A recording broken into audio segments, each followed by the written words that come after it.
Mr. Opinionated and Simply, and combined we are Simply Opinionated, and we're on episode 10, our first double-digit episode, which is very special. But two important things. First, we have our first ever guest, that one girl known as Jess, who is a lovely, very giggly human being that we all know and love.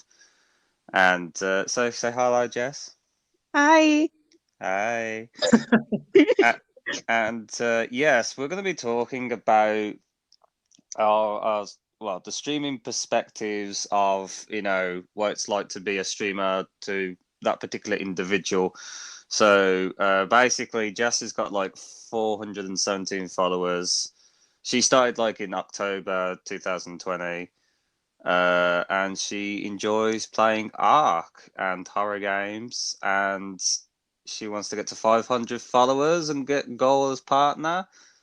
And yes, we will definitely put all the links in later on. But who wants to start off first? And also the second thing as well, I guess it's Adam's birthday as well. So, yeah, I'm old enough. That's a thing. So he's 30 today. So happy birthday, Adam. Yeah. Yay. Yay. Anticlimactic. No, the new bracket. Yay. So we're talking about the different streaming ways of life, because as me and Adam know what it's like to stream as a guy, but Jess knows how to stream and knows what it's like to stream as a girl. And a lot of people have like different perspectives of how some things are easier, maybe some things are harder. Like it's just different. But we're gonna start off just like generally talking about what we feel like when we stream in general. So whenever you're ready, guys, who wants to start off? Yeah, sure. I think another thing as well, that to add to what you just said, both of us use cameras, and Jess also doesn't use a camera, which is in itself is another topic to talk about.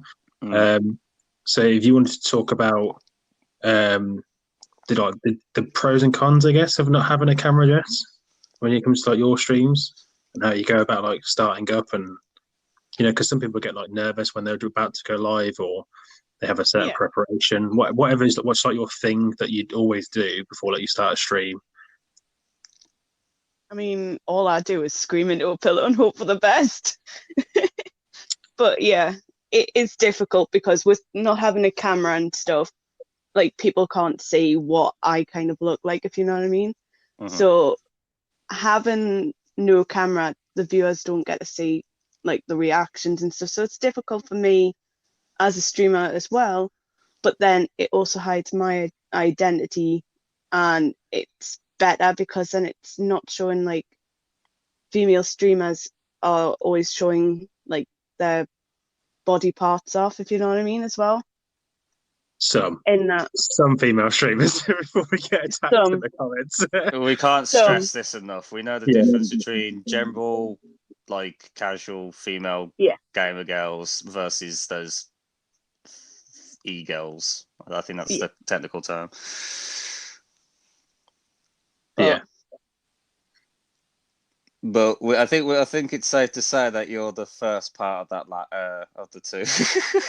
So would you say like you prefer not having a camera because it outweighs like the pros outweigh the cons in terms of having one? Because obviously you'd like to have one for like the reactions and stuff, but like you said, it hides your identity, and I suppose you don't get put into the whole bracket of you're just got this because of how you look, or you've only just got this because you're showing like your breasts or whatever. Like, the comments that you constantly see are like all of these streamer pages. Whenever a girl seems to be doing well, and I can see both sides of it, because there is a lot of girls that do that, and like people can moan about calling me saying, oh, you're just jealous and all the rest of it. But there is girls out there that just blatantly do that. And that's entirely their decision. But I feel like it puts every female in that kind of bracket, and that's kind of it's kind of, not fair in a sense. So I guess not having a camera in that way kind of keeps you out of that discussion, I guess. Do you feel? Yeah. And it's also another thing is it it doesn't put stress on me to kind of have to live up to everyone's expectations, and like it just means that I can kind of have fun with streaming and not have like this, not like have like, I don't know how to explain it, but like not have the stress of I've got to live up to having this constantly on my stream, and I've got to make sure that this is right and all this. Whereas when I don't have a camera, I don't have to worry about the way I look, the way I perform. I can just be doing what I want. And it means that it's more of a laid back stream as well, which I find, because I find with some streamers who do have cameras, they have to be all kind of always up and about, like on their games and checking the chat and all this, whereas I don't have to worry about always looking and always like making sure things are right. Yeah, it's like they're not. You don't have to be full on, like hype and stuff all the time, because they kind of bring this like image across, I guess. Yeah. Do you ever think you're going to ever get a camera then, or you think you're just going to stick to it on camera? For now, I'm sticking to no camera, but hopefully in the next maybe couple of years, I might go to camera. I mean, I was going to say that I like for years I didn't have a camera on YouTube, and like that's where I first started streaming. And for donkeys, like never bothered. I didn't even think about it, if I'm quite honest. But like more people just like, oh, you need a camera. You need a camera. This like you don't necessarily need one. It's just more. I think it's just more for the reaction value, but like I think it's actually good for someone not to start with a camera first. So it kind of just like eases you into the transition of like feeling comfortable being live, and then like the camera's like initially the next step of that process. I see it as like an upgrading yourself. Do you know what I mean? Like the more you get interested in doing it, because it's just for most people starts out as a hobby or an interest in like learning how to edit or learning how to public speak, or because there's quite a lot that goes into it that people don't seem to understand. People just think you turn on a game, you record yourself, and that's it. Whereas a lot of people on the Facebook groups for like UK streamers and stuff always talk about, oh, I need to take a mental health day, because they get like stressed out from doing it, or they get anxiety, or sometimes they get depressed because they can have a really good stream and then the next night can have a really terrible stream and it really messes with your head. Which I still do. Yeah, everybody goes through it. Even like really, really, popular streamers at some point will go down a little bit, and it's just natural to be disheartened by all that. So it's understandable. How do you feel about the whole way that girls are being perceived over Twitch and I suppose YouTube as well, and Facebook gaming and all the other sites that they use for streaming on? In your opinion, just as someone that can be thrown into that section just because you're female?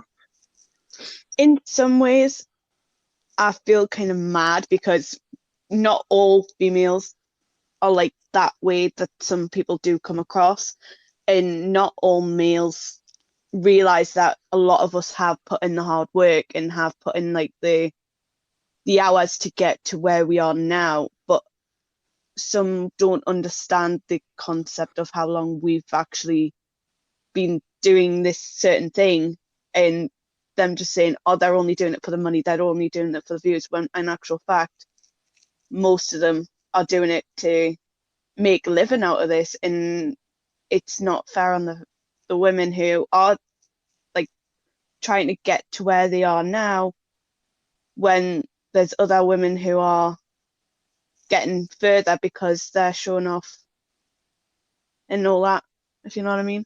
Yeah, I mean, like you wouldn't complain to a sex worker, would you? I mean, like if they're making more money than a nurse, I mean, like at the end of the day, like you can understand why like people do the things they do to get about in life.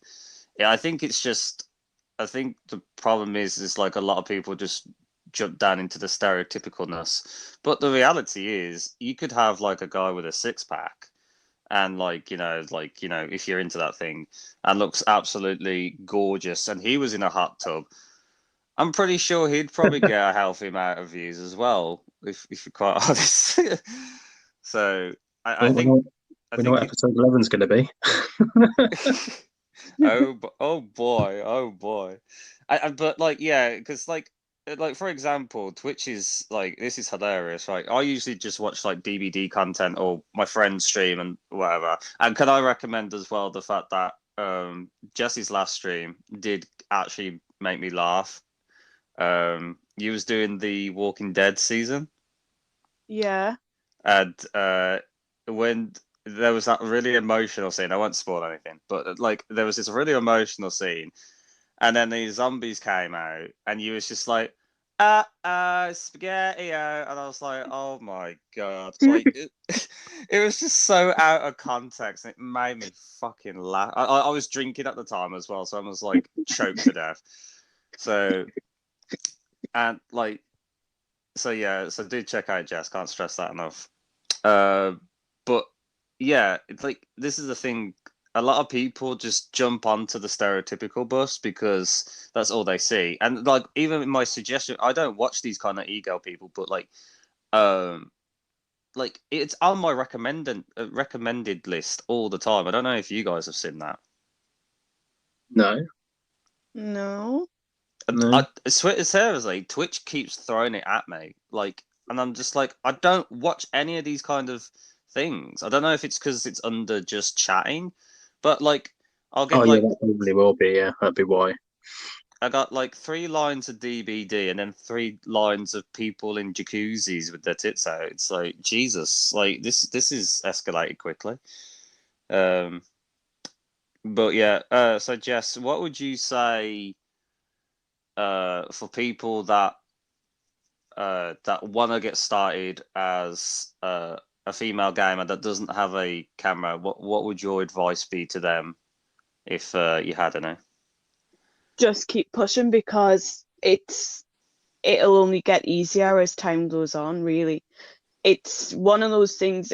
Twitch is, it's, even though it looks a massive community and it looks all, but Twitch is the worst place to kind of be, if you know what I mean. For that, because there's too many people on there, you don't get recognized straight away, and it can be disheartening, especially when you're only getting 1 to 2 viewers at that time. And when you're trying to reach that affiliation, it's disheartening when you get like to that last bit and you can't get that viewership. But just keep pushing, because hard work will come, and it'll breeze by. I know I struggled in the first I think it was the first couple of months of streaming, and I didn't reach my affiliation until December. So it just comes slowly, and once you're there, it's the best feeling to see that hard work and that you've actually put in that work to get where you are. It's almost like a small victory, isn't it? You know, it's like, it's that tiny little stepping stone that you need to get that like kind of confidence boost. I know, like obviously affiliate and partner, it's kind of like saying, oh, this is Earth and this is Saturn. There's a big gap, but like, it's better than nothing, and it just shows like a little bit of progress. It almost gives you that like push to just carry on. And it's really nice, because like whoever has ever reached affiliate can say in confidence, like, you know, this is a good feeling. This shows that I have some form of like potential, and it feels good on that note. That's why a lot of people, when they do streaming, sometimes they like to make videos as well. Well, I was the opposite side. I was video boy first, then streamer. And have you ever thought about ever making videos? I do want to start like I've started TikTok and all that, but I'm thinking of starting YouTube very shortly with some like of my clips from like Twitch and stuff. But it's just finding that right time to start. Because with lockdown going back and all that, a lot of people are also on YouTube as well as Twitch. And right now it is difficult just to get to where you are, if you know what I mean. Mm-hmm. I was just going to say, I find with YouTube, because you say like you don't know when it's going to be the right time. I never personally feel that there is a right time. I feel like you just kind of have to go for it. Because Yeah. I've wanted to do it for years, and then eventually just did it. I was like, I'm glad that I finally did. And I know I haven't posted on that main channel for ages. It's because we've just been doing the podcast, and then we've just moved over to the main Simply Opinionated, page. But I will get back to doing that shortly. But I felt like once you've just got it out of the way, then you can kind of like steamroll yourself to then like bring out more content essentially. But you've kind of just got to just do it, even if the first one's terrible. Like the first one I put out, that it had the framing issue, but like, you know what? At least I've given it like a good try, and then you can learn, which is what you do with Twitch, isn't it? You just do the best you can, and then you learn different tips and techniques and things as you go along, and it's a learning journey kind of thing. Yeah. What would you say is like the one key thing that's helped you? Because obviously the majority of people, like you said, you reached affiliated within, was it the first couple of months, December? Yeah. Did you say? So like most people can go years without even reaching affiliated. I mean, there's the amount of people that are stuck on 0 to 3 views is thousands. So for someone to even to be able to hold like 5 views every time they stream is impressive. It doesn't sound impressive, but if people try to do it themselves, they understand how difficult it is to grow on that platform, because there just isn't any form of like YouTube. The algorithm's amazing for like that sort of stuff, content, whereas Twitch doesn't have one. So like, if you don't get a hype train, or you're not already like 20 viewers high, it won't promote you, which is the more difficult thing. So what would you say was one of the key things that helped you grow in terms of like your channel size and your viewership and like keeping your viewers? If you had to pick like a few things. One main thing, and I'm going to say it, is networking. Networking is your main key thing to do. A lot of people say, "Oh, don't network. It won't work. It'll never work. You won't get what to." But honestly, it is the best thing. I networked quite a lot on Discord. I networked on Facebook and Instagram, and I met amazing communities, and they also help push to affiliation as well. So basically, just network as much as you can. Promote on everything you can, and just sell your channel basically to the people on Facebook, to the people on Discord, and just have a good time with it as well, because sometimes you see people just link dropping and all this, and it's not fair on the people who are putting into like write out statuses about like, oh, I do this, I do that. It's the people who link drop who will not go far if they just keep link dropping without giving like a bit of information about their channel. So just write as much information about your channel and keep pushing, because it'll all come quicker than you think. I mean, I think a lot of people tend to forget that in terms of like, for example, if you join a Discord group, I mean, the common courtesy would be just to get to know that community more before you even post a link to your channels and stuff. Because obviously, most times when you do go on a Discord, it's usually through a person that's already been on the platform for maybe quite a while. So then, like, obviously, if you're interested in from their entertainment value and their personality, and you want to get to know more about the people that have surrounded them, it's a good place to start. And like, there are many communities like that that will show you open arms. But if you just literally just like spam that button, like me and Simply, you have to get to a certain amount of rank before you can even do that option. Which I highly recommend to anyone, because it's just so bad that someone just joins your Discord and doesn't say anything at all and just puts links in, which is annoying, because it's like at the end of the day you came in here and like and then there's the kind of people that only go on that stream for that one stream and you don't even see them ever again, which is again it is quite odd. But I know a lot of people have this thing like, oh, if I don't promote, no one's going to watch. It's like, well, promote it in a way where it doesn't make you look like an asshole. That's a number one tip. And like another pro tip, and I heard this from another streamer. I don't know if you've ever heard of this tip before. Have you ever heard of the 3-count pro tip? 3-account pro tip. Ever heard of it? No. Nope. Okay, so basically, I was watching someone, and they said the easiest way to get affiliate is to make three other Twitch accounts, and basically they're your constant free viewers for a week, and you get affiliate. That's ridiculous. Yeah. You might as well do that new, where you can pay for it now. I don't know if you've seen that. Yeah. It came out a few months ago. I did not know that. Yeah. So was it around Christmas or just before? It was a little while ago. Before Christmas. Yeah. So, and I'd love to get both your opinions on this individually, actually. So, I personally feel like you guys were talking about before how it's a self gratification and like you've reached a certain check mark and it's like reassures you that you're, this is something that worth doing because you will have doubts doing it when you have terrible streams or you follow account isn't going up as quick as you like it, et cetera, et cetera. But this new program, apparently you can just pay. You can pay Twitch and they'll give you affiliation straight away. I think that's ridiculous because it doesn't matter. Like this, for instance, there's partners now on Twitch that are currently on like 10 viewers.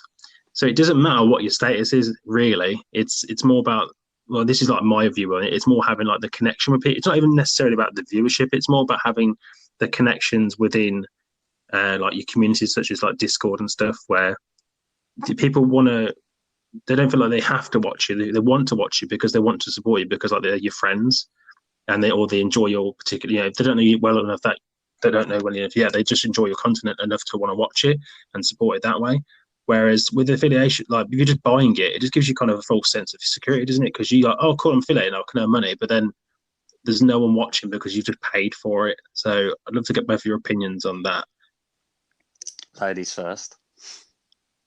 My opinion on that is that won't ever work because if you're wanting to get a partner and you're sitting on a 10 view average, say you get up to that 75 viewer average and with just them 10 viewers, just say you did, that it would never work because Twitch do also watch your streams when you're in the run for partner. And if they see you sitting on that 10 average viewers, it won't work. And for a website to actually pay to get your affiliation, it's not so much a celebration because you haven't worked to get that kind of affiliation, so you haven't put in the effort that other streamers have put in it, so it's not gonna work. And you need to put the work in instead of buying stuff. That's all I'm gonna say. Well, I first off, I think it's just completely unnecessary. The fact that I'm not tooting my own horn when I say this, but getting affiliate is very easy in comparison to partner, like extremely easy. So the fact that you have to buy affiliate is a waste of money and unnecessary. Plus you could do the pro tip that I found out literally like 2 weeks ago. So just make 3 accounts and watch yourself 3 times. Don't do that. Yeah, I love my own content. Woo! Just get 3 devices, you should be fine. And like even if it like, because obviously partners a different beast entirely. It like I can understand the temptation, but again, that's unnecessary because it's not proving that you can do it out of your own, talents. Because at the end of the day, a lot of people have worked their ass off for months upon months upon months and even years to get where they are because, they put in the work. It's not as easy as 1, 2, 3. And it's a shame because at the end of the day, like, it may give you this like gratification, like, yes, now I know I'll get more attention because now people will see me as partner. That must mean I'm famous. It doesn't work like that, because there's people that are non-existent, that like people, like, say if you do rack in new viewers, they're going to be like, you're supposed to be partner. Shouldn't you be having like at least over like 70 people watching you right now? So yeah, it's very sad that people have to go down that route, because it took me about 2.5 years to get to over 1,000 subscribers on YouTube. And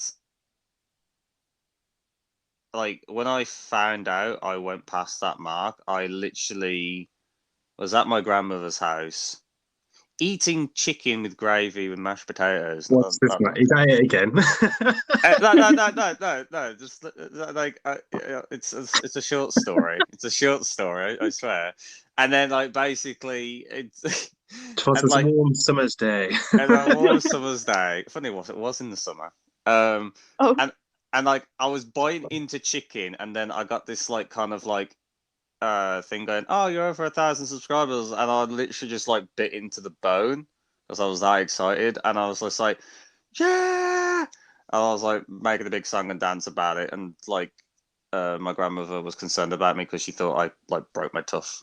But yeah, I was just that's it. That's all I was gonna say. I have to catch these stories because they go on for ages and more. That's like real me in. 20 hours of fucking Mike talking about his experience in the park and how golden the leaves were. But anyway, if you had to pick one particular thing that you found difficult with streaming, and you can both answer this, what would you say that one thing is? Like one that, even it could be something that you don't struggle with anymore, or something that you currently struggle with every single time you're about to go live. If you had to pick like one thing that you find difficult to deal with, what would it be? Start with Jess. Mine was viewership. Now, when I first started, I was only averaging a viewers of 2, and that was basically me and Jasmine.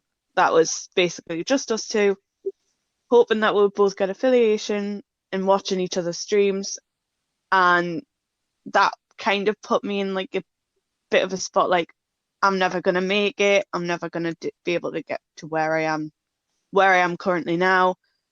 And I understand that how frustrating it is for the people who haven't been able to kind of reach that just yet, because it is a difficult push to get to where some people are today, and I still struggle now to keep a viewership, and it is hard. And yeah, there's just, that is my main priority. Like every time I go live, I worry that like I'm not going to have any viewers, I'm not going to be able to get to where I am, like to get like a good stream. So I always have the worries that that's going to happen and I'm not going to get where I am. Why do you think that is in your case? Like, why do you think that your view, because obviously you said you like, sometimes you're not happy with your viewer count or whatever. Because I personally go back and watch all my own streams and like, assess myself harshly to see what I could have done better, whether like not speaking clearly enough, whether the lighting wasn't, whatever the thing is. And I've got like my opinions on my own one, but I'd love to know what you think your personal like, critiques of your own channel are and where you think like you could go better.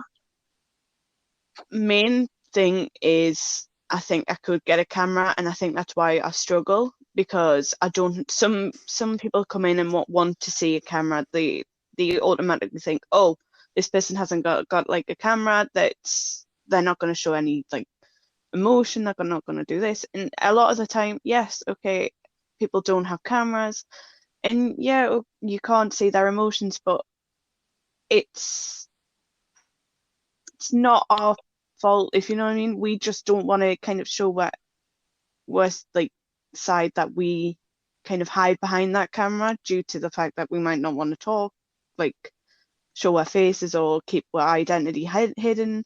And I think that's the main reason why I don't get some viewers, because I don't have a camera. But in other ways, I'm still getting that viewers. And I think that's why I worry so much, because it varies from day to day. Whereas some days I can get up to about 10, 15, and then some days I can get to about 5. And it's like, what am I doing? Is it because I'm not talking, or is it because I'm not interacting with chat, or is it because I don't have a camera and they can't see reactions? And they're always going through my head. And I know that some people do prefer to see people with cameras in. Yeah. Do you not think that the fact that you don't have a camera and you have reached the level that you have, whether you're happy with it or not, comparing to other people that do have cameras, do you not think that kind of shows that it's purely your personality that's helped you get where you are, which in a sense is like a good thing to take away from it? Yeah, I mean, it would be nice to have a camera, but I think without the camera, I've got more of a personality, because I don't have to worry about kind of putting on a Show or something, yes. Yeah. Because I think when you do eventually get one, if you decide to get one, you'll be a lot more confident because you would have had so much experience where your voice has been like the main thing that people are focusing on. So when you actually come to have a camera, you probably won't even care because you'll be so experienced at dealing with it without one, and trying to be capturing people's attention with not having the easy option of having people's emotions on screen, which is the easy thing for people to do. That's why statistics show, like, if you have a camera, it's like, I think something like 80% more people get higher views if they have a camera, because obviously, like you said, you can see people's emotion, like when playing horror games and stuff. But when you eventually get around to doing it, I think because you've built up such a following not having one, when you eventually get one, it's just going to be like a nice upgrade rather than being a necessity, which is what it is for a lot of people going off the because I initially didn't start with a camera either. It was like a good month before I got one, and I found it helped me with learning how to talk, because that sounds really silly to say, but as like, people that listen to this podcast regularly, it's completely different speaking on a podcast, streaming live to random strangers, because obviously this is edited. It's not edited on Spotify, but this is edited after the fact. So if there's anything like we want to change, we can, but most of the time we don't. Whereas like streaming, it's live, it's there, and yes, you can edit it after the fact, but currently at the time it's live, so it's almost like you're constantly in front of an audience. So you have to like be careful, not try not to stumble your words, try not what are you doing with your hand, because some people talk with the hands, don't they, and stuff. So there's different, you got to be always aware of what you're doing when you're on a camera, and that's like a entirely different way to stream than it is when you don't have one. So I think that'd be an interesting step for you to take. To ask you, Mike, as well, about the same question, what you think personally, if you critiqued your own channel, what do you think what's like holding you back, I guess? Is that the right word, I guess, probably, from reaching where you want to be? In terms of holding back, I think it's just more to the fact of like, and this is something that I've always I had moments of weakness, I guess is the word, is sometimes I forget that I'm streaming, due to the fact that I will say something or do something that's not exactly I wouldn't say viewer friendly, Twitch but like friendly? yeah, Twitch or YouTube friendly. Yeah, it's an unnecessary comment or reaction, and I have suffered from those kind of consequences on a few occasions, and I've learned that sometimes being yourself is the main thing, but sometimes you need to realize that there are certain things you can say and cannot say, despite that you being you. And like, fair enough, I'm not saying that you have to be a fictional character, but like it's more to the fact that you have to be aware that not everyone is going to understand your emotional outburst or your comments, or like, there's a few snowflakes out there, and there's some people that do generally want to help you, and then you don't realize that they are, and then they take what you said out of context or whatever. There's just a lot of factors.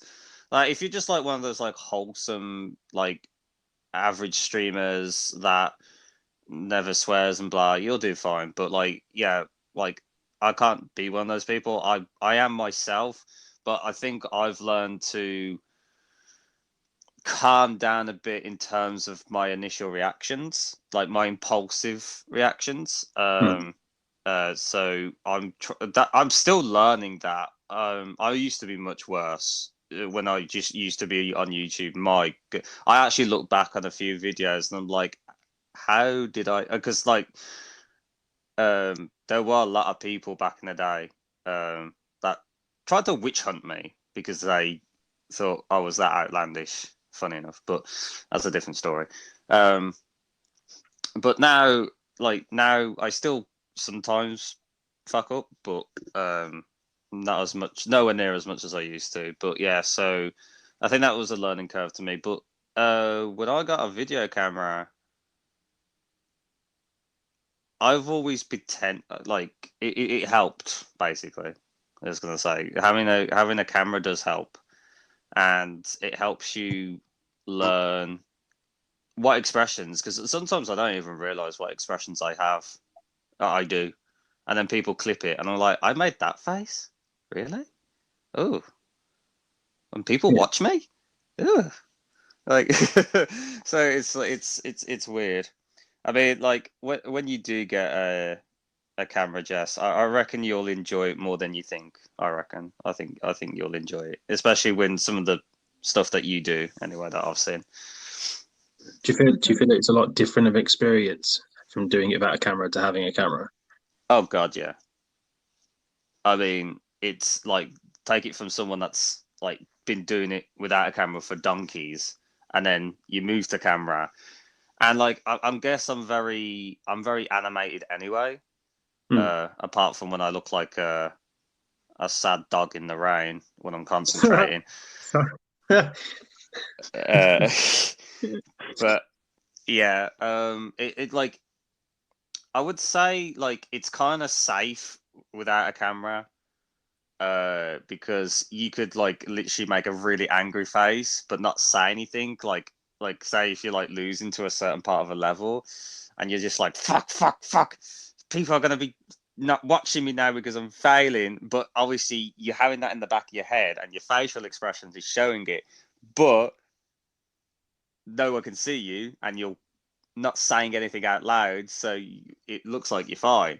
So you have to be kind of like spatially aware when you have a camera, that people are watching you. So any form of emotion that is slapped on your face will be recognized.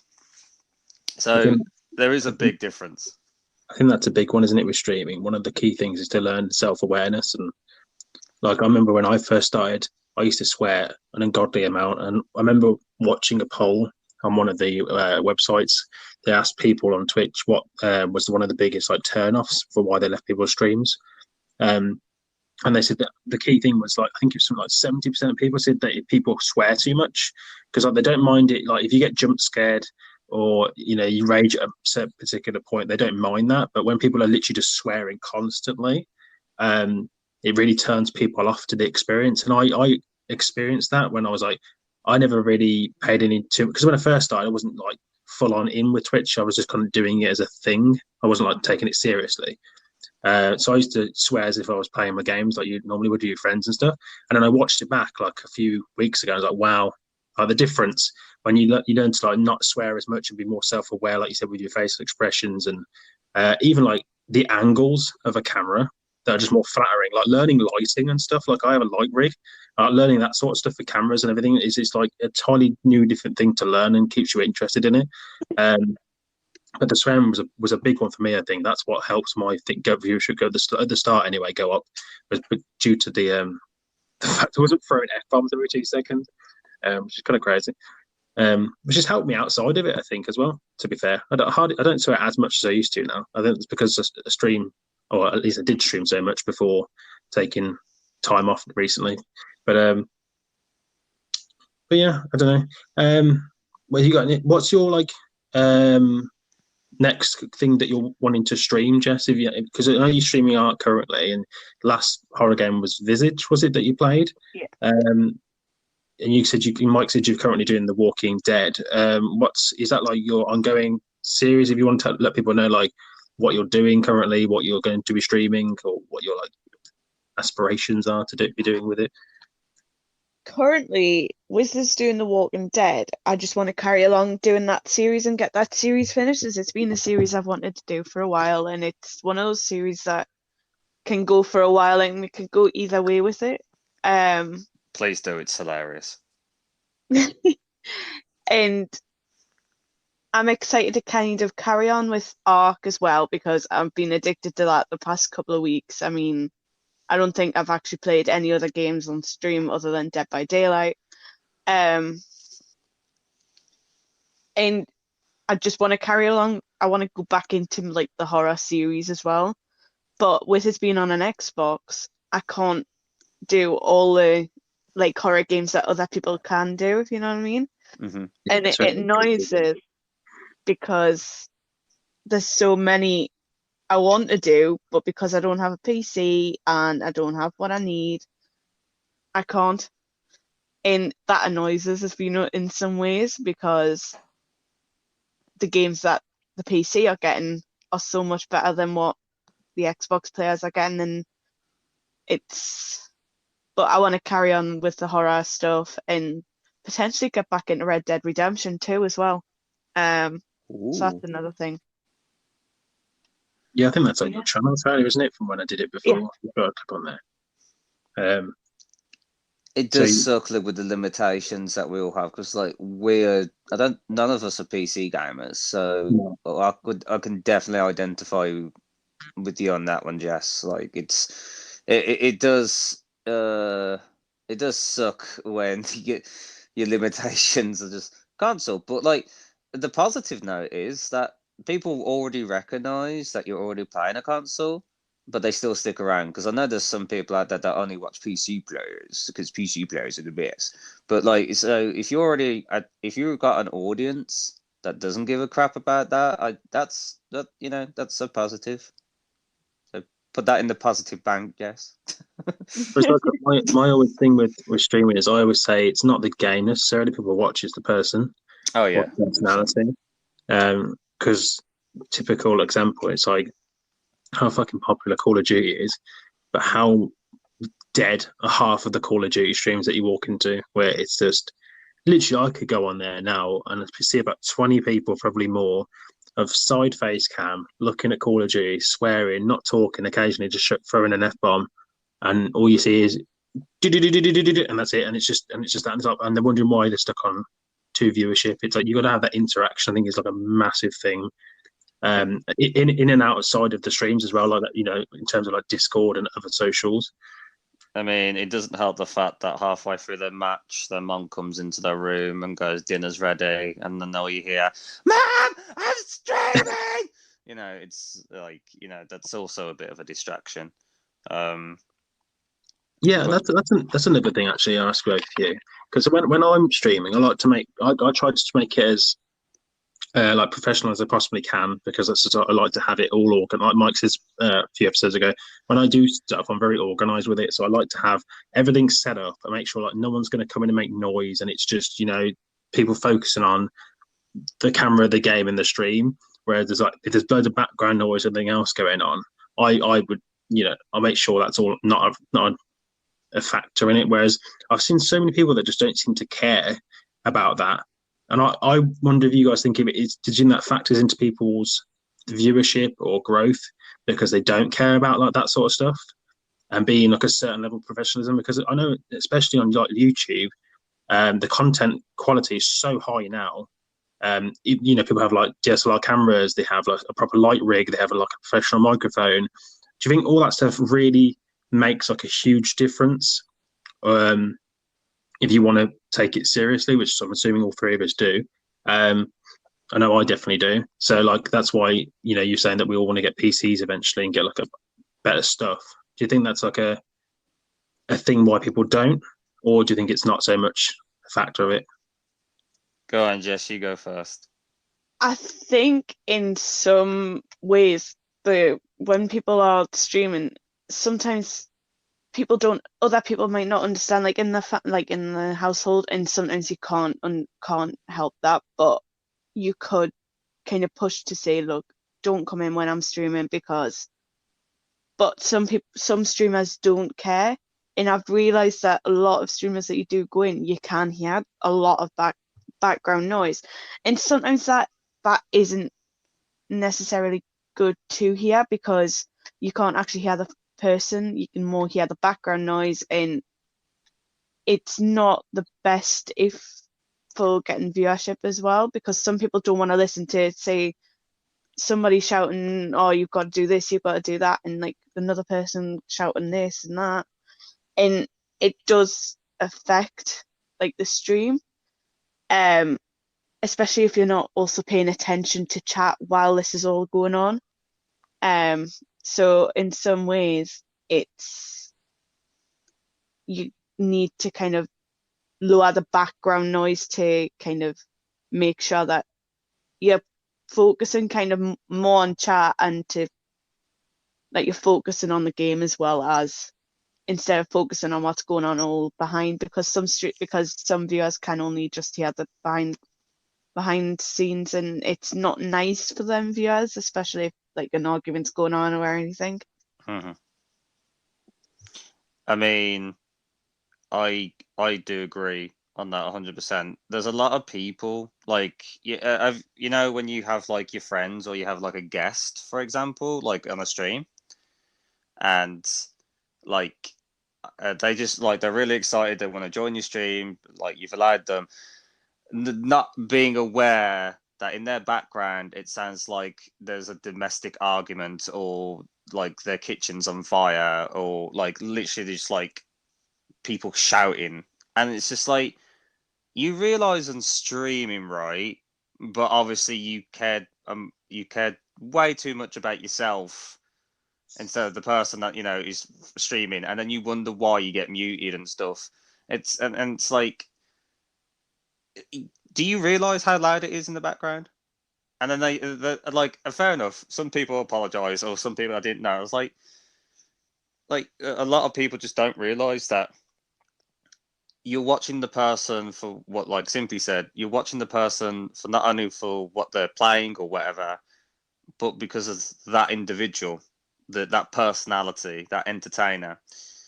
And the last thing that anyone wants to hear is in the background, like, you know, it's like, no one's gonna listen to that. No one wants to listen to that. You can't expect people to stay there while there's a massive loud, like, even like, sometimes I've done it myself, like I've left the charger in my PlayStation, so all the people hear is and the people have to tell me, and I was like, oh, sorry, and I'll just rip it out, like like having the audio to me is just, if not more important than visual. Like, audio is a must. Otherwise, you're not going to get anywhere. So, for anyone that is watching that's new, make sure you're in an environment. This is why, like, the proper like YouTubers and proper streamers have all these sound cardboardy things on their walls, because they want absolute silence and like no interference whatsoever. It is like key essential streaming.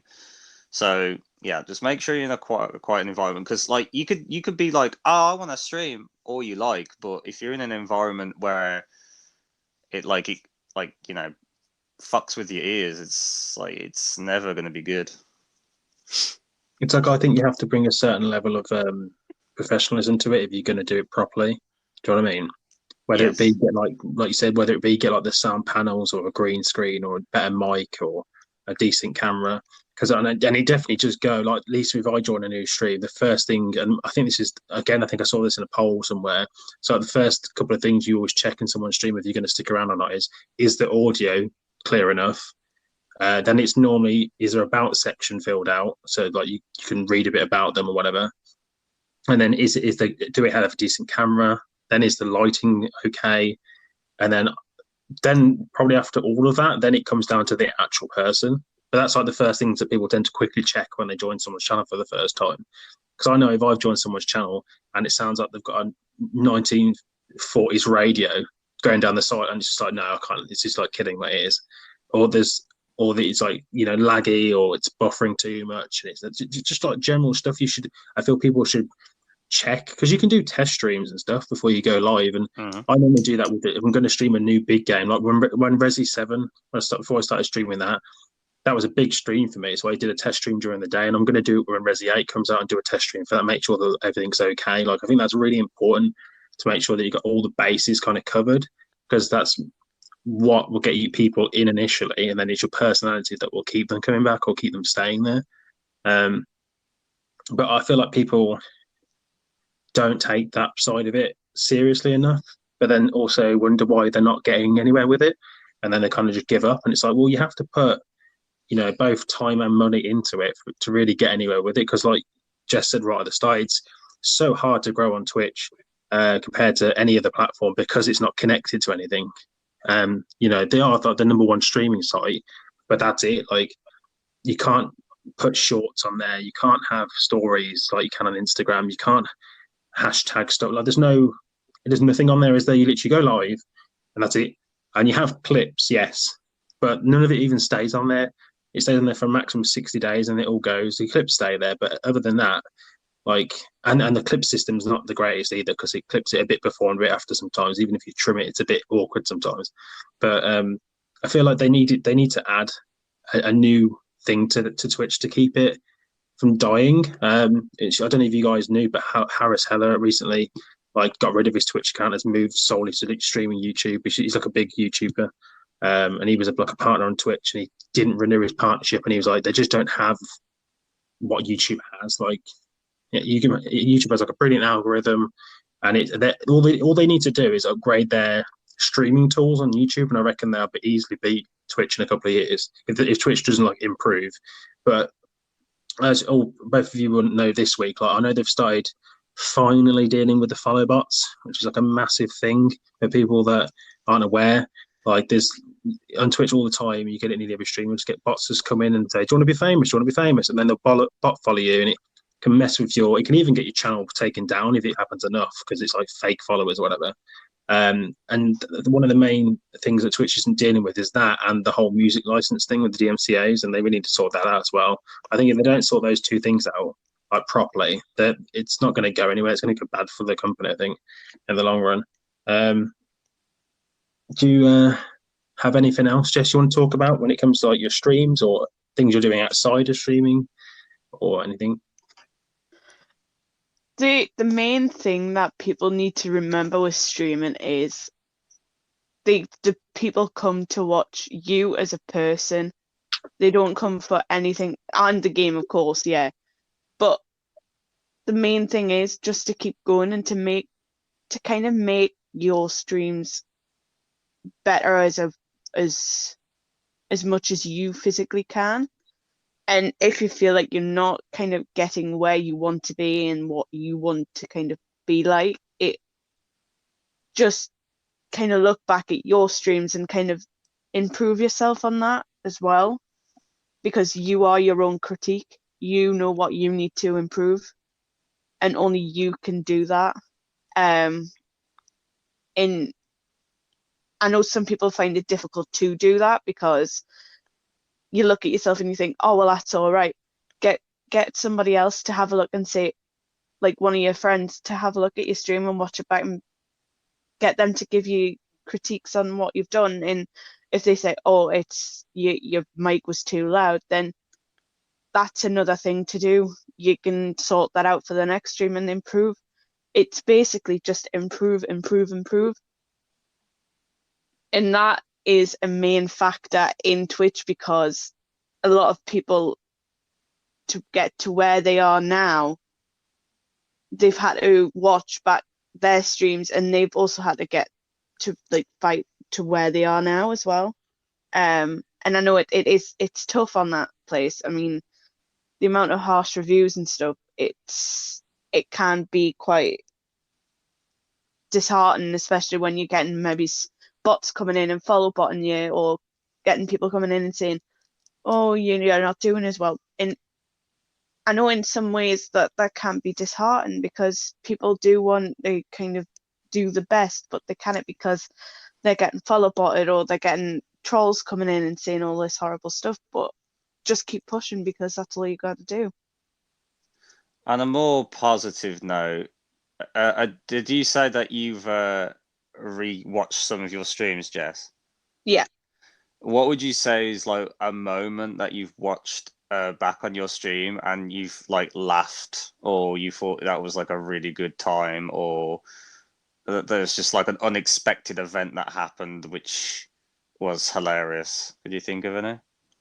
The time, and it was the exact time that you've just said, where I went, uh-oh, SpaghettiOs, in the most awkwardest of times when I'm trying to pick somebody, and I literally just came out. And it's when I'm spending time on streams with friends as well. I mean, that is another factor, is spend time on streams with friends and have the kind of, and not feel like you've got to kind of be this person, whereas with your friends you can kind of just let loose a little bit on your streams because you don't have to worry, if you're not, in some ways, because you've got other people there to also help kind of push towards talking and stuff. Because sometimes when streaming, you're kind of looking into the game and you're looking and you're like,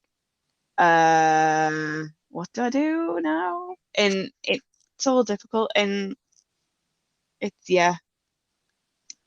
I mean, like I can understand that, because like it's nice to have a core audience, which is another important thing. Having like a core audience, definitely helps. It doesn't have to be like a massive core audience, as long as you have like the consistency with some people, which eventually some of them might even turn into mods at some point, because that's how you usually entrust people with that kind of responsibility if they're loyal.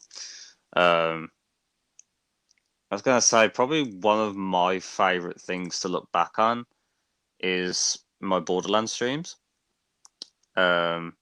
because I can watch Nathan's perspective without looking at my own, and it's hilarious. Like, some of the stuff that we say, I don't think we realize what we say sometimes.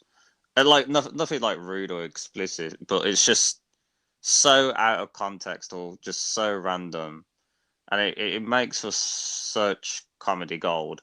Another pro tip: collabing with someone can be an absolute benefit. Not because you guys can share followers. It's because it branches out both of your personalities. Because sometimes talking to a different person whilst you're streaming, or when you're doing a podcast, hey, can really stretch out more of yourself. Because fair enough, like individually you can do that, but I feel like there are sometimes some situations you can only find out something about someone else whilst they're having a conversation with someone else. Does that make sense? Yeah, it gives you like a different window on that person's personality, which you wouldn't probably see if they were doing like a solo thing. Yeah, which I love doing solo stuff anyway, but I love playing with like friends and stuff, and like when we've got a bunch of us together and things like that. It's just nice. I think this is like the first time, like me and Jess have talked like a shit ton of times, but this is like, I think this is the first time we've ever had a conversation where we're talking about something so I was going to say serious. I was going to say sober. There we're going to go. So it's a somber like conversation, like proper like Twitch, like, because usually me and we're probably the biggest goofballs when it comes to like when we shitting about in Minecraft, when she follows me with her beady little eyes like crawling towards me like she's like a puppy in a shop. Anyway. But I digress. What about you, Adam? What would you say is your like obviously, because when you critique yourself, what would you say is like a moment of like that you've always found like, oh, that was hilarious? A lot of it used to be like the horror games and stuff, but recently it's more like the DVD Tuesday stuff we do, because some of the stuff that's come out of that is hilarious. That's why I used a couple of the clips for my new channel trailer, because it's just I have not laughed like in the last couple of weeks that we played that. I've not laughed so hard on probably any game for ages. Like it's ridiculous. And Ark as well. Actually, Ark's been quite hilarious when we're doing caves and stuff. Which I think I talked about briefly on a previous episode. I can't remember if I did or not. But yeah, it's like you said, how it shows. I think it's really important as well because if you're playing something, because say you're doing a just chatting stream and it's quite a serious discussion, and whether you're talking about like mental health or whatever, that's one side of you, and then say you're doing a horror game where you're scared and you're being like quite energetic, that's another side of you. And if you only do that sort of stuff, people won't see like the whole spectrum of who you are as a person, so they won't think like, oh, maybe he can't have a laugh or something, or maybe he's too serious of a person. Whereas if they listen to like this podcast, for instance, people probably would have seen different sides to us from previous episodes, and like when they've seen me in other people's games, even if I'm not streaming, because initially when we did DVD, I never used to stream it because I just didn't want to.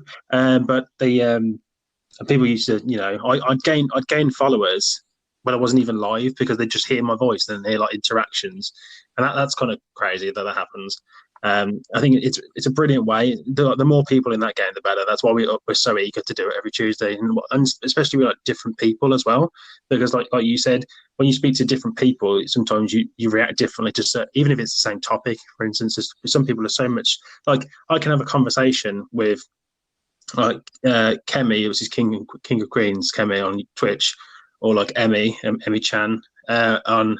And it like there's so more hyped because those people are just naturally more energetic people. Whereas if I was having a conversation with someone else, it might be a bit more dimmed down. Do you know what I mean? So like I wouldn't be so like hyped up all the time. But some people's energy just pushes your energy even higher, which makes like awesome content and stuff and games in general. And so especially when it comes to. Sorry. Yeah. No, you are right. Yeah. Especially when it comes to like the things. The things like no, especially when it comes to like when you get like clips and stuff when like the people say funny things and like it helps with that for like to get more viewers in. No, I'm trying to explain things in it. Go, take your time.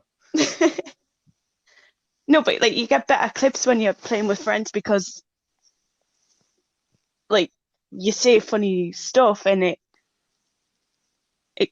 you get the better content with people as well because of like if you say something funny you can clip it and then you can kind of post it on social medias again, so it's easier for that.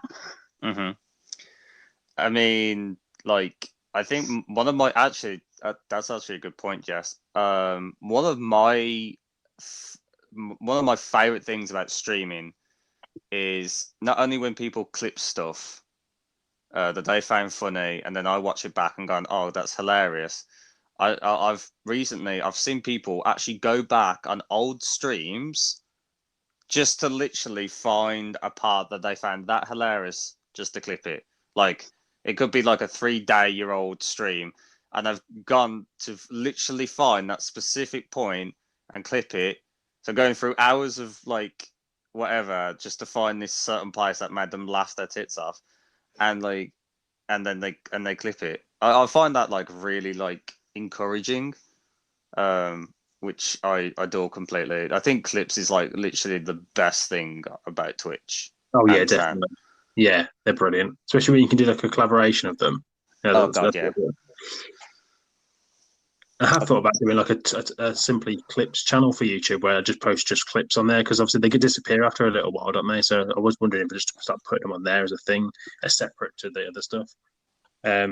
Because there is some funny ones on there, and like Outlast were crazy. Some of the ones, the jump scares on that.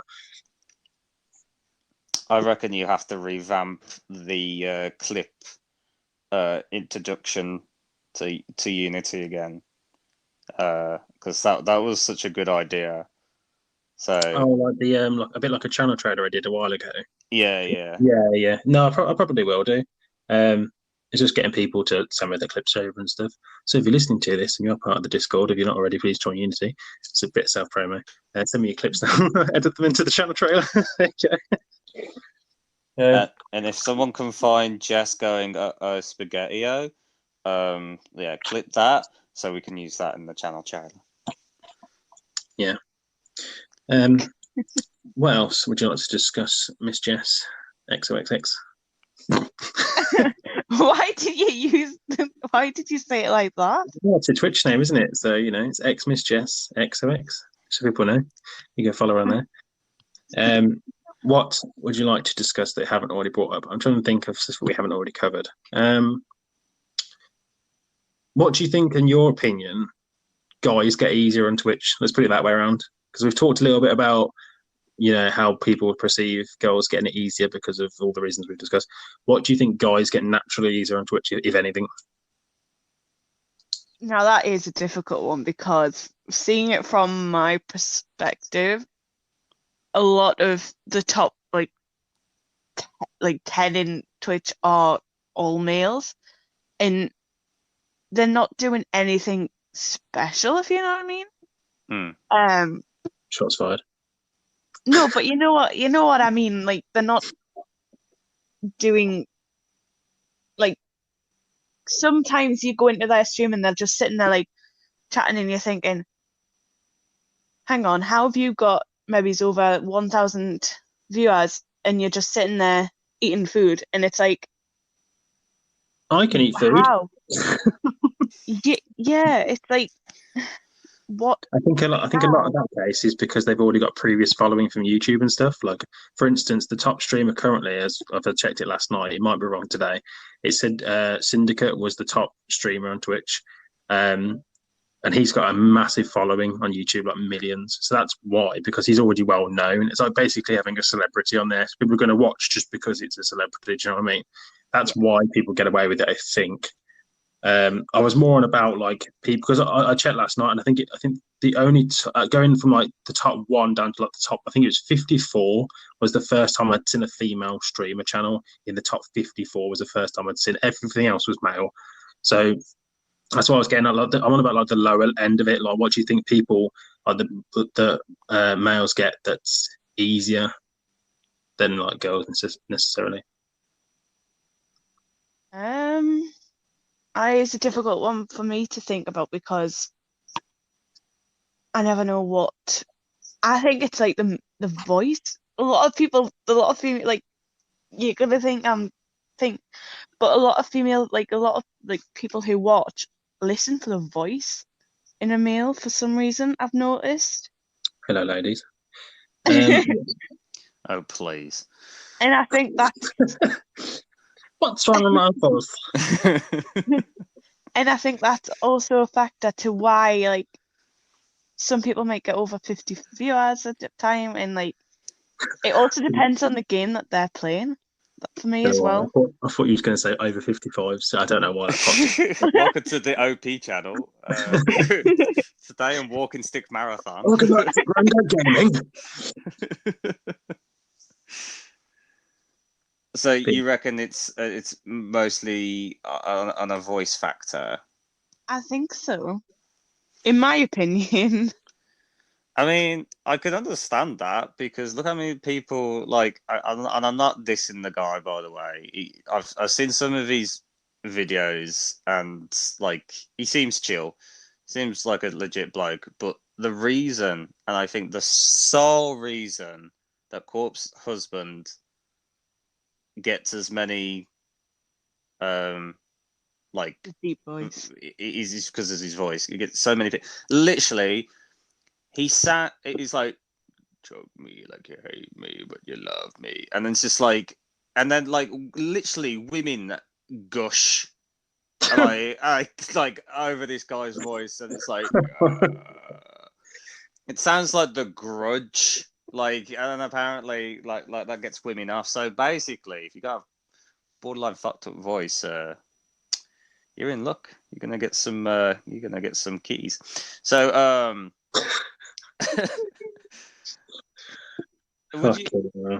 would you say in your perspective, Jess, that male streamers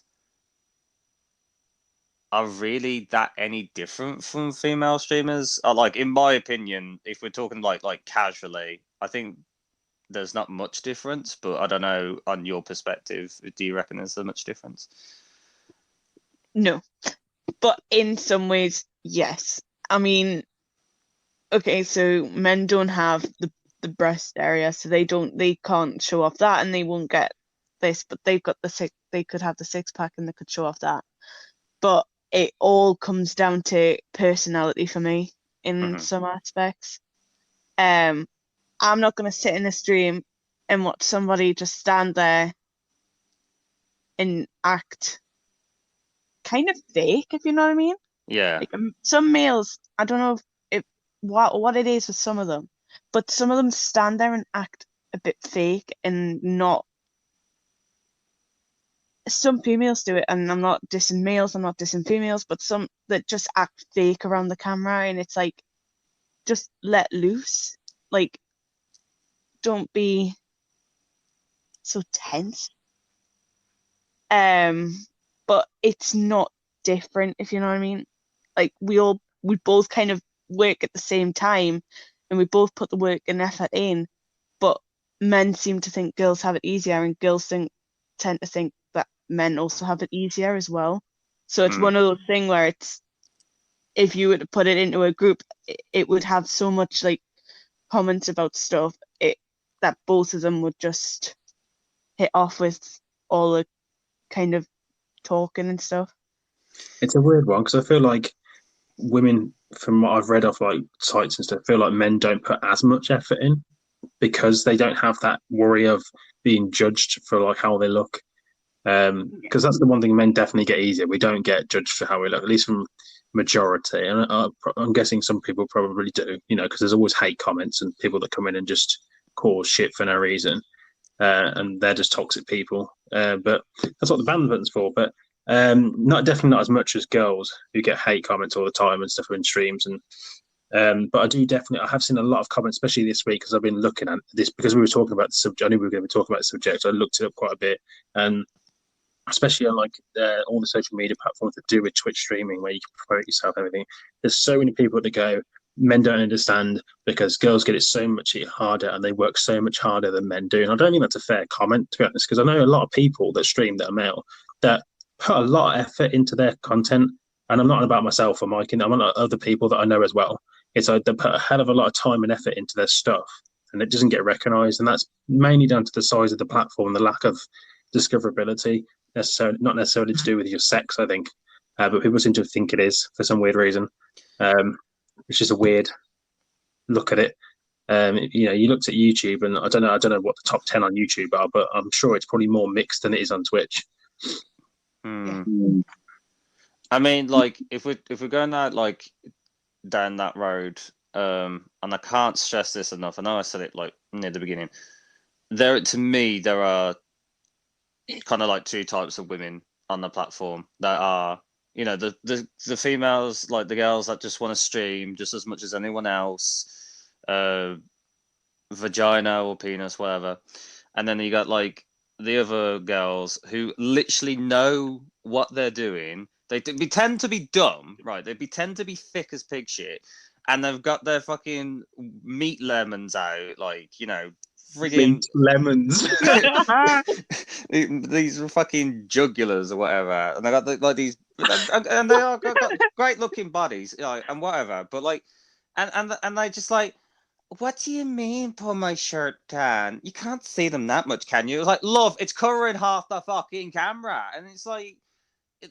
And they play it off like they're so innocent and naive, and it's just like, if you are able to know how to click that stream button to go live, I'm pretty sure you know how to get dressed properly. So, and I'm talking about these e-girls, and they're just like, they play it off like, oh, you caught me at a bad time. I'm in a jacuzzi right now. Oopsie. What are the odds? I'm having a bath. Oh, look. 5,000 bits. I wonder why that. And they're not even in proper conversation. They just literally just like sit there, like dripping wet and all that shit. And then you got people just going like, you do realize that porn is free, right? I'm just saying. And you're just throwing your money at these like I babe never got station that. wannabes. What? I never understood the fact that people paying bits and subscriptions to someone who's literally just sitting in a hot tub and they're doing nothing but showing you the body. Yeah. When, like you said, it is free. I don't understand that side of it at all. But yeah, it's weird, isn't it? It's like, do you know what it is? It's like someone's just walked in with the camera and they're just like, oh, I didn't even know the camera was there. That I'm half naked in this bath. And it's like, come on. Like, you know what you're doing. I think it's just like, exactly. If they were like literally like really like self-aware and literally were just honest, I think that would be more appealing. If they were actually like engaging in some way, and some of them are. Don't get me wrong. Some of them are like some of them are actually streamers and do things like. There's one person that I watch called Meggie. She did Final Fantasy VII, the remake, while dressed up as Tifa Lockhart, which benefits me because, one, I love Tifa Lockhart. She's one of my favorite characters in all of Final Fantasy, or one of the best protagonists. Like, she's just one of my favorites. But the fact is, she cross-played as Tifa Lockhart whilst playing Final Fantasy and engaging with her audience. And like, yeah, she does cosplays on like Twitter or whatever, but she's an engaging person. She actually talks to her audience, not like some dribbler that like just stands there with her knockers out. So it's like And there's meat lemons. yeah, meat lemons. So like melons, not lemons, melons. But yeah, like there's a defined like there is a like. I'm not saying that it doesn't take time and effort, and yeah, sometimes you have to keep your physical body up to like be that fatigue. But like, I just hate the fakeness. Like Jess said earlier, I just hate the fakeness in it because they know what they're doing. They know what they're doing. But like, it's like, just be yourself and not be this fake Barbie doll. And then I would have much more respect. Like I said, I've got nothing problem with like models or cosplayers or whatever. But you have to, have a personality, I guess, is the way, and not just use your body to get like views and stuff, I guess. I mean, Or be more upfront about it, like you said. Like if they admitted to it, I wouldn't have such a problem with it. But when you're literally sitting there half naked and you're doing nothing else but literally just sitting there half the time, ignoring the chat, getting thousands and thousands of donations or whatever it is, right? And then you come onto like a social media platform after the fact, moaning at someone, saying that they're not putting an effort in when you're literally just sitting there half dressed. That's all you're doing. You're not putting any extra time and not being engaging, like Mike said about the other girl, or you're not spending hours of time learning how to edit properly or do interesting overlays. Or they're not putting any sort of proper effort in. They're just putting some cuddly toys behind them and sitting on a sofa half the time with the tits out. And it's like, you're not putting effort in, so stop telling me that you are and having a go at me saying, oh, your streams should be better, more like mine because you're not half naked. And it's like, well, I physically can't be. So I can't wait till the White Knights watch this podcast. oh, they can. Like it's a thing, isn't it? If people want to do that, all power to them, go for it. That's why we have models for adverts and stuff for like attraction of cells. Do you know what I mean? But at least be honest about what you're doing. Don't come on that social media and then say to me, oh, I'm not doing it for that reason. And I'm putting loads of effort in when you're clearly not. I'm sorry, you're just not. Like, and it looks bad for like other like female like audiences as well, because like and then that gives off the impression that all female gamers are like that, which is extremely not true. yeah, it just puts people like Jess into a bracket then when they don't need to, they don't deserve to be in there, and it's bullshit. If anything, it's really out of order because the people that are trying to learn how to do this, learn all these new techniques and learn how to be engaging and actually want to do it properly the right way rather than just sitting on your ass and accepting money of people that could clearly just go onto porn for free. But it just it makes it 10 times harder for them to even be discovered because people are just like, oh, well, you're just another titty streamer or whatever. And you don't care. You're just another ego. You're just another this. You're just another this kind of person. And it's like, well, I'm not. And how do you prove that? Because as soon as they see your female or they hear your voice, that's it. They're already judging you. We're 2 seconds in. It's kind of bullshit, really. But Twitch promotes it, so. Which like what Jess said, like it's very hard because like unconsciously these e-girls are giving other girls a bad name automatically, which is, again, you can argue that it could be the fact that there's just a lot of people that are just thirsty out there and just like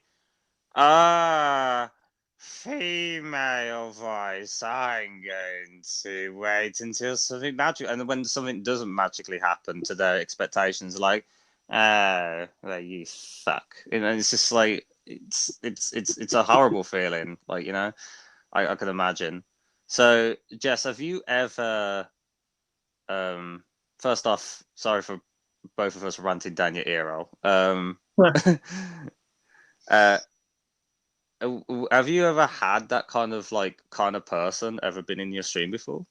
Like a person that was that kind of had that mentality? I did a while ago have a person come into my stream and say, "Oh, why you got no face cam?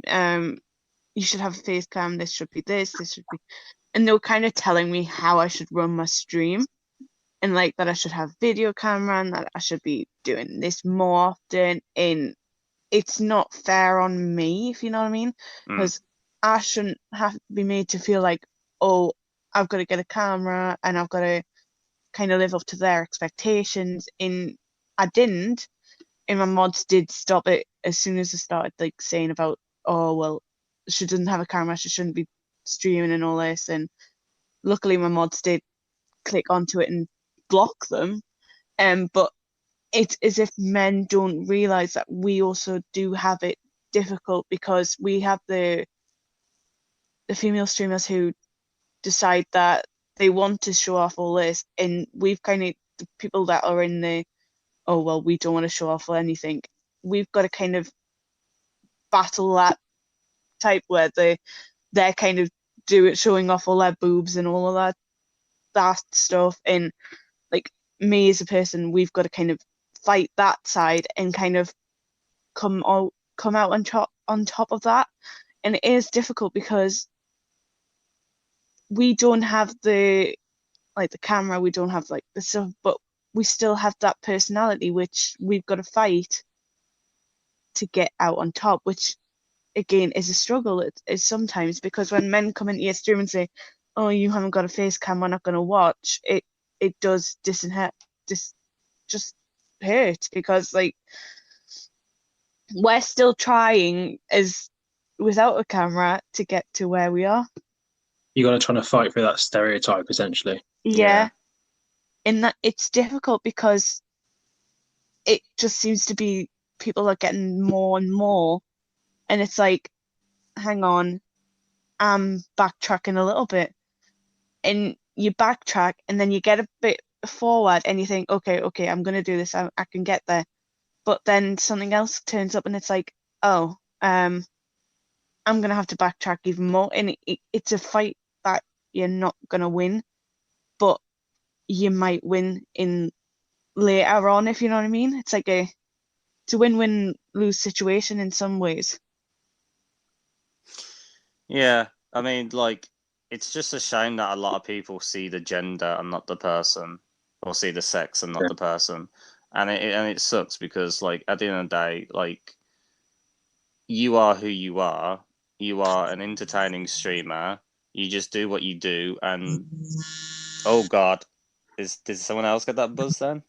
Mm-hmm. Sorry, I'm getting a phone call. All right. Oh, Jesus. I hope that doesn't go through the audio. Apologies. Oh, that's a lot of editing for you to do. Anyway, so basically, where I was coming from before I was getting ear fucked. It's just a shame, because like, at the end of the day, like, I can safely say, for all the people that I watch, like, we're not just there for the sake of it. We're there because we want to, not because we have to. And like, because I'm quite picky. I mean, I don't just follow people, or like, sometimes I do, and then I'll give people a benefit of a doubt. But like, mostly I follow people because I find them entertaining and I enjoy watching them. It's not out of like some form of charity like some people do, but like, so. And the best part is, there's so many like different characters, especially like on my Discord, or Unity's Discord. Like, I love the fact that there is just so many different people, and some personalities clash, which is fair enough. But like, at the end of the day, like, we're all just trying to be better people through streaming, right? Yeah. And Yeah. it's like, it's just nice that you connect with people to a certain degree, and it feels good. And it doesn't matter if you got a schling schlong or a fluff fluff. It's like but those are friendly words for certain genitalia. Like, at the end of the day, the way I look at it, if they are just simply a person that just wants to talk and actually wants to talk to their audience, or just play a video game just to entertain people, who gives a fuck if it's a guy or girl? You know what I mean? Like, the reality, really, is it? As long as they're entertaining and as long as they're a decent human being, who cares? You know what I mean? It shouldn't matter.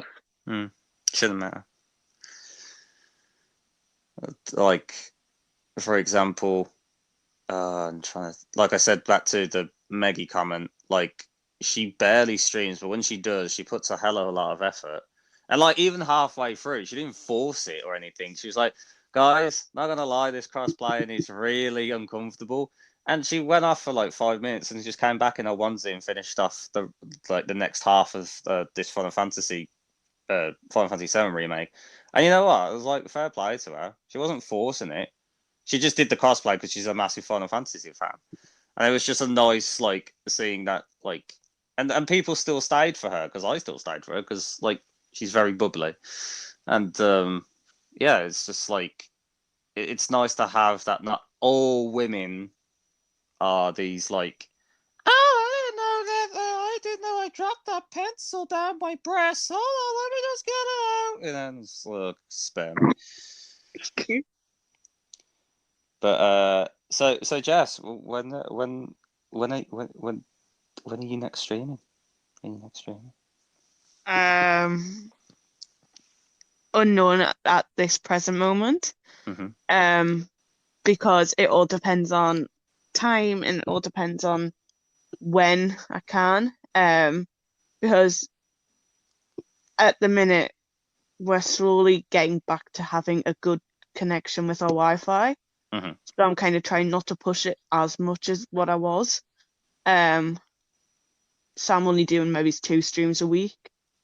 So it all depends on that. Do you have particular days, just for the people for the podcast, just to have a Tuesday and Thursdays are my main days. Tuesday. Sorry? What times? 8 p.m. onwards. GMT, that is. GMT. This is the self-promo part, Jess. Sorry. Plug it hard. Didn't get the memo. Plug it hard. All the links will be in the description as always, but where can they find you, Jess, anyway, to let people know what are you on? You can find me on Twitch, you can find me on Facebook, you can find me on Instagram. They are my 3 main things that I use, and also Discord, which I am in Unity as well, and I'm also in Mr. Opinionated. You can find me on that as well. That's my main go-to things. Cool. What would you say is your next, like, I know that obviously you talked about Ark, which actually you two can do me a solid favor. You can tell me what is the appeal to Ark in just a moment, because, like, I have been watching, but I'd like both of your perspective on that. I don't think we've got long enough. No, just give me a short synopsis and, like, just give me, like, your experience with it, because I know Dinosaurs. Have you got 8 hours? Like, I'm just saying, like, because I've seen you guys both play it, and you're first off, but, like, it's like, I like how Simply's like the responsible, micromanaging leader, and Jess is usually the one ending up in a cage, which is just, like, hilarious. So it's like you got all this, like, I need to do this, I need to do that, and Jess is just like, the world is full of magic, and it's just like, it's just skipping down the beach. La la la la la. Yeah. I think I did that on my last stream. That's the thing. I was running around going down this. Yeah, but before I get to the art part, I was going to ask,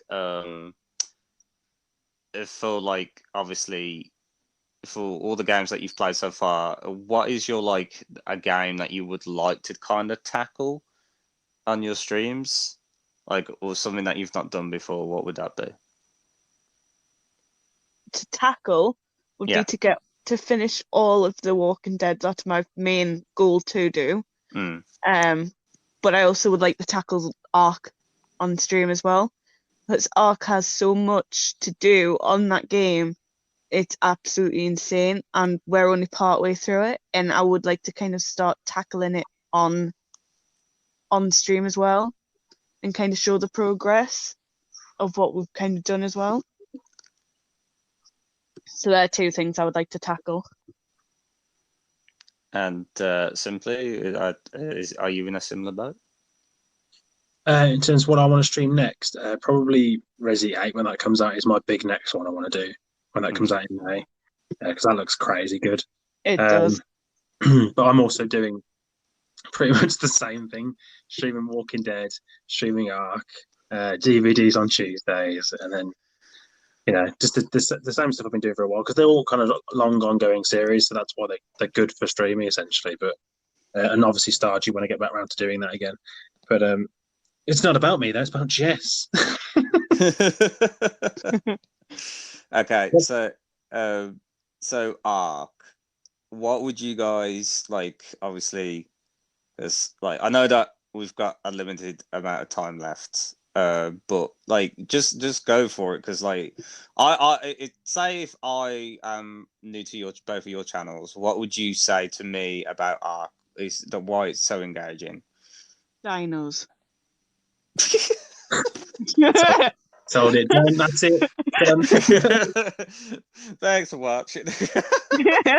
Well, it's the dinos and the fact that you've got to survive against this, like the dinos, and you've got to do boss fights and basically fight to survive. It's very in depth in what you can do. Like, you think you've already done loads on the game, and then there's so much more to it to do. Because you literally start off naked on a beach, surrounded by dinosaurs, and you go from having to punch a tree to make a thatch house and get fibre from bushes to make clothes out of fibre, to then you can even go all the way up to futuristic hoverboards, have T-Rex with laser beams coming off. You can have a mech suit, like a teleporter, a clone machine. Like there's you basically go through the different ages of technology, which is why I find it fun, because you can visually see it, because you can go from thatch to wood to stone buildings to metal buildings to tech buildings. You can go grab a tame bird, you can fly, you can get a whale and go right into the bottom of the ocean and fight like a plesiosaur or a shark. Or there's so much to it. Like it's crazy how detailed it is, and we've just both started learning the how to breed and stuff and everything that comes with that, and that is so detailed. Like I said to you yesterday, Mike, about trying to breed the right sort of pairing to get the best stats, the best colours, mixing two colours together just so you can get like a mutation you've never had before. Like, there's so much to it that you can literally waste hours of your life on it. It's ridiculous how long it takes. But it's good, because it's like I love games like that, where like an ongoing project where every time you come on, you do a little bit more at your own pace, and you see progression in it. Which is why I'm like less and less bothered about games like Call of Duty, where you just log on, you have a few games, like they're good, like PUBG and stuff, where you go on for a little bit. It's good to have a mess around and you come off, but like you haven't really done anything on it for the amount of hours that you've been on the game. Whereas if you spend 6 hours in PUBG, you might win a few games, but that's it. If you spend 6 hours on Ark, you would have built like an entire house, or bred a load of stuff, or made a load of new technology, and done like loads of K, and you've done stuff with the time, which is what it's cool about it, and you can show it off like through Instagram and stuff, which I've been doing when we're doing some of the cool stuff. So go follow me on there, wink. But that's my point of it. I love progression based games, and that it's a massive one. I mean, and dinosaurs. The progression that we've done in that sort of Easter, we didn't expect to be onto the breeding side of stuff either. I mean, when it comes to like breeding gigas and stuff, it's so difficult, because you've got to look for the colours, you've got to look for how long it's going to take. I mean, we're still raising them gigas from when was it? The day before the before the It'll take about 4 days, don't know, whatever it is, it's stupid. Yeah. And we're still raising them now. And it's the time you've got to put into that game that kind of helps as well. You could go onto that game and it could have 7 hours left on it, say on a Giga, but you've got to imprint that thing so that it's just to you. So it's difficult to kind of keep it up, if you know what I mean, because you've got to remember all these things, but in the long run, you see a progression of I what find you've done. with Ark, the more things you learn about the game, the more you want to learn about the game. Yeah. Which is what I like. It just seems never ending, the knowledge, the different things that you can learn on it. Like most games have a cap. You know, you've either reached the end of a campaign, you've either reached the highest level or whatever. But with Ark, it seems to just keep going forever. I mean, there's still like 5 other maps we haven't even touched yet. We're still on the first map, and we've put so many hours into it already, and we've been anywhere near finishing the game. Like, it's crazy. So it's like, how do you get to the other maps? Do you just travel to those You have maps? Or you have towers that you can go to, and you can transfer yourself. But we've actually got one in our base now that we made ourselves, so we can just do it from our house, okay. which is really cool. And you can have different bases on different maps, so you can spawn in your beds and stuff. But initially, like when I went to the centre the other day to look for Sarcos, I just spawned on the beach. And we was on there for like 6 hours. We came back, we bought a load of new cool dinosaurs we never had before, and we bred them up. And it was just other stuff. And each map has different stuff. Like the maps are different. They have different dinosaurs and different, weather, because there's all weathers that go on. Like there's lava, and you can freeze to death, and so you can die of thirst. There's so many different aspects to it. It just makes it such a cool game. Yeah. Anyway, I'll probably wrap this up because we're coming into the end of it. So all of Jess's links will be in the description. If you go following all of the ones that she's mentioned, they'll be down there below. Jess, would you like to say anything kind of closing? Just keep pushing. Just keep pushing. Brilliant. Sounds like a gym workout method. Just keep pushing. I've been Simply. I've been opinionated. And Jess isn't going to speak anyway. And thank you to Jess for being here. Like for our first official guest. That was so I was still mesmerized about you guys talking about Ark. So I kind of just zoned out. Little daydream. That's what I did. That's why I was like. This is why I had to cut it off, I think, because we'll just keep talking about it and it'll be like 3 hours long.